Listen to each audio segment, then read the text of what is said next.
Welcome to another lesson. In today's, we are looking at the assessment criteria for the speaking subtest. The speaking, the entire speaking is recorded and sent to OET assessors to assess you. The interlocutor you engage with on the day of the test has nothing to do with the assessment of your performance. The audio files are sent to two OET assessors, like I said, to listen and award you the marks you deserve. And what are the criteria of assessment? There are 9 of them in all, and these are divided into 2 broad categories: linguistic and clinical communication, which is also known as soft skills. There are 4 linguistic assessment criteria and 5 of the clinical communication. Would go through these and understand what we are supposed to do. This should be your focus. The assessment criteria should be your focus when you are in the test room and you're having your speaking. Do not be bothered about any other thing apart from the 9 assessment criteria we are looking at in this lesson. The first one, which is part of the linguistic, is intelligibility, and how well you are heard and understood is very important when it comes to this criterion of intelligibility. You are awarded 0 to 6 points. 0 to 6 points for this particular criterion. And like the others under the linguistic, you have 0 to 6 points to score.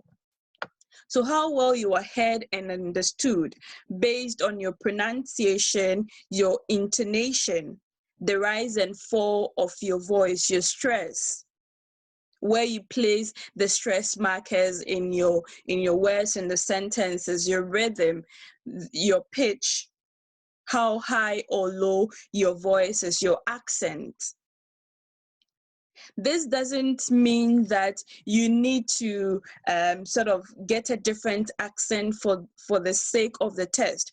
You can have your accent as a Ghanaian, you can have your accent as a Nigerian. Make sure that on the day you are able to take your time, pronounce the words clearly, make it clear when you're asking a question. For example, what is your name? Okay, that's a question, and it will be well received by the interlocutor. But if you do that with a falling tone, then it will be taken as a statement, and you're not likely to elicit the response that you need to the question. So make sure that you focus on these when it comes to the intelligibility criterion. Then there's fluency, the rate and flow of speech. Your words, your sentences should be connected. You don't mention a word and wait for 10, 20 seconds before the other comes. There should be some connectedness between your words into sentences, then your sentences into the full information that you want to present on the day. There shouldn't be unnecessary and excessive hesitations. Hesitations are very normal with communication, especially spoken communication. But then there shouldn't be it shouldn't be excessive. Otherwise, it will be difficult for the interlocutor or for anybody to extract the information that you're presenting. You shouldn't be using too many fillers. They are part of hesitations. So you're saying and that is they are doing that too many times. The examiner would find it, the interlocutor would find it very difficult to get the information from what you're saying. Then appropriate language. The speaking is profession specific. So you need to make sure that you have that in mind when you're choosing your words and your expressions. However, know who you are speaking to. It's either a patient or the carer or relative of the patient. And of course, these people are usually going to be lay people. You need to be able to communicate with them effectively. You're not using jargons to confuse them. Of course, there are certain terms that, are understood even by lay people. You can use them, but do not go using, jargons that are very technical, that are very difficult to understand while you engage with the patient. Your tone should also be appropriate. If you're dealing with a difficult patient or you're dealing with an emotional patient, you should vary your tone. And it also depends on the circumstance, on the context. If you're breaking a bad news, if you're giving a good news, of course, you need to change the tone of your language. And like you can see on the screen, this depends on the context, everything and the context. So the person involved, the situation involved, as well as you do the speaking test. Then there is the resources of grammar and expression, and this looks at everything and the grammar, the level and extent of grammar. So when you mention grammar, what are we referring to? The rules of the language with regard to concord, subject-verb agreement, noun-pronoun agreement. You're looking at tenses, past, present, future, and the others. You're looking at the types of sentences you're constructing. You should be able to, put together two simple sentences into a compound sentence when you're providing information. You should be able to frame your questions very well. You are not asking compound questions. You are asking two-in-one questions. The interlocutor, who is a patient or carer or relative of the patient, may just inadvertently just answer one of the questions, forgetting about the other. So you need to be mindful not to ask compound questions, not to ask leading questions. We'll look at this in detail when we get to the tips and strategies for the test.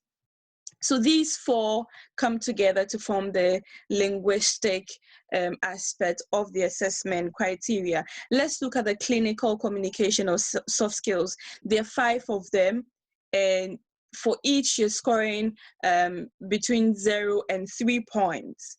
Between 0 and 3 points. And this is looking more at the non-verbal parts of the communication that is going on, so to say. The first one is relationship building. How do you relate with the interlocutor?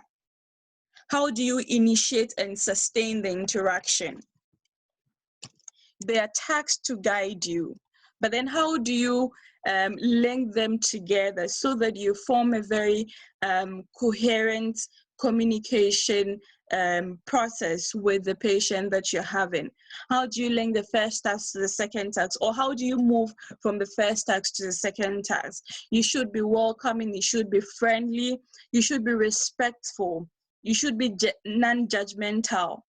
So the patient gives a wrong information and you think the patient should know better than this. You shouldn't be condescending in your response to them. You should try and incorporate that response into the right perception that they need to have. You should show empathy. If the person is angry, the person is worried, you should be able to show empathy. Then you should be able to understand and incorporate patient perspective is one of the assessment criteria. How do you explore the patient's ideas, concerns, and expectations? How do you pick cues? How do you read their body language to be able to get certain information from that?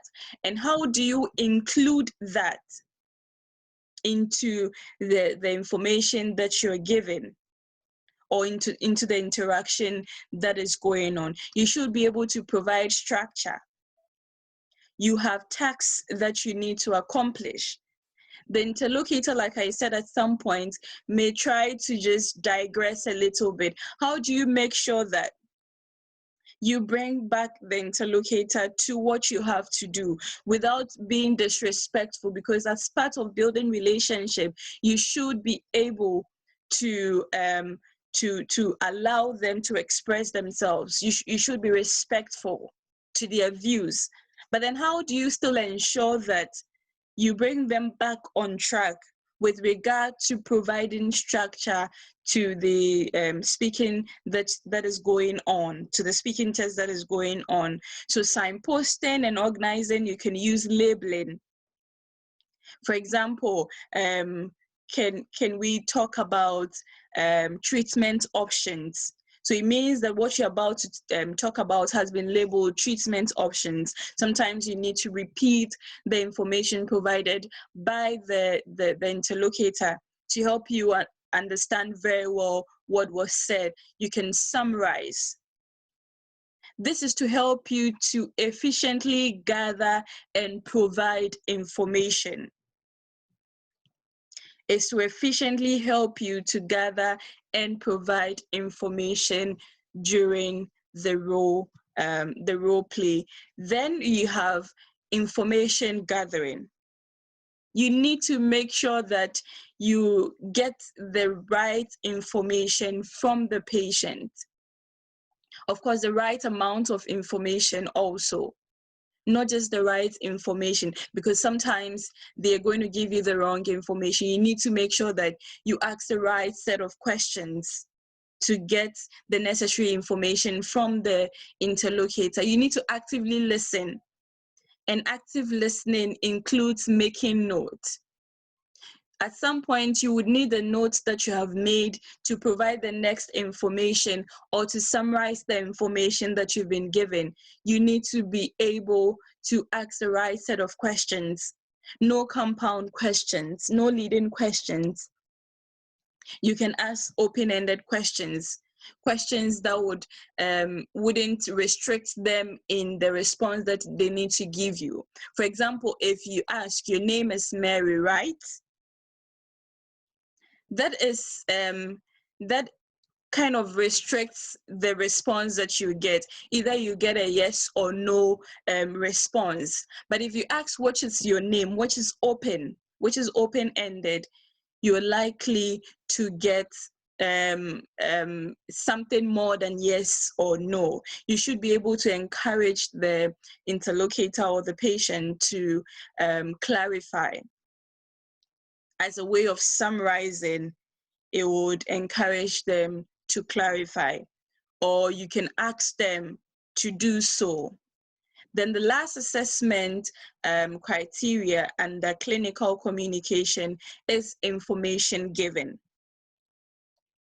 We've talked about understanding and incorporating the patient's perspective. And as you do that, how do you use that as a springboard to present the new information that you have? You need to also ascertain if the patient has fully understood what you have said. Encourage them to ask questions if they have any. It will help you to appreciate whether the patient has fully understood you or not. These are the focus of the assessors who assess the audio files submitted to them. So these equally should be your focus while you do the role play. Otherwise, you're not likely to get the scores that you're supposed to get. And to be able to register with most governing councils and boards, you need to get a B in the speaking, at least a B. To be able to get that, you should get at least 2 for each of the clinical communication assessment criteria and 5 for each of the linguistic assessment criteria to be able to get the B that you're supposed to get. Thank you, and see you in the next lessons.